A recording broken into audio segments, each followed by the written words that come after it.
देश के इस तरह के पद पे बैठे व्यक्ति के लिए बोलने और क्रियान्वयन के बीच के फासले को खत्म करना होगा। रेप, दुष्कर्म जैसे जघन्य अपराध को पॉलिटिकल चश्मा नहीं लगना चाहिए। किसको किसको सुना है योगी जी ने? किसको किसको सुना? मुझे सुना, मेरे नेता को सुना, राहुल जी को सुना।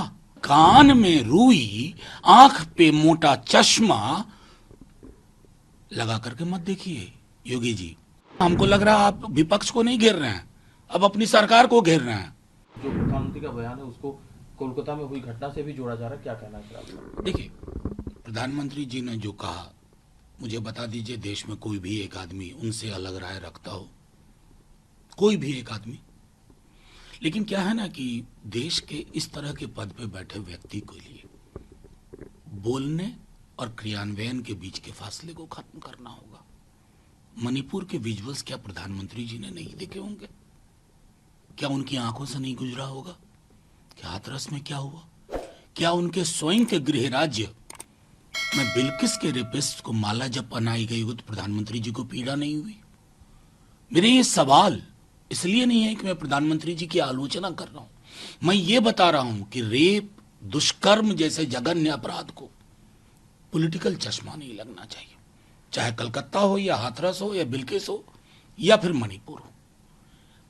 मुझे दुख के साथ कहना पड़ता है कि इवन रेप डिवाइड्स अस। अलग अलग खेमों में बढ़ जाते हैं। कभी सोच के देखता पीड़िता के परिवार पे क्या गुजर रही होगी।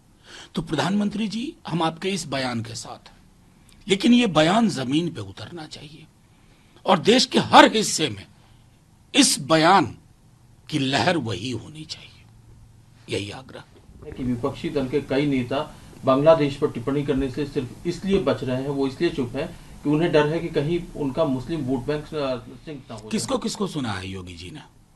किसको किसको सुना? मुझे सुना, मेरे नेता को सुना, राहुल जी को सुना। मतलब कान में रुई, आंख पे मोटा चश्मा लगा करके मत देखिए योगी जी।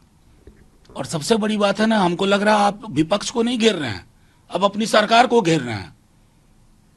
और किसको घेर रहे हैं ये सब जानता है कि बीजेपी में आपका कंपटीशन कहां चल रहा है। एक एक व्यक्ति परेशान है।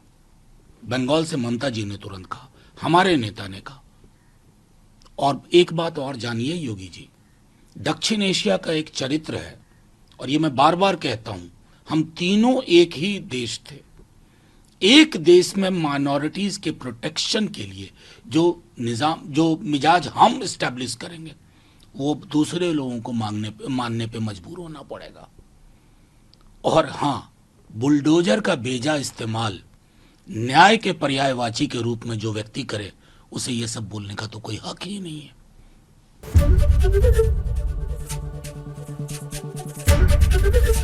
एबीपी गंगा, खबर आपकी, जुबान आपकी।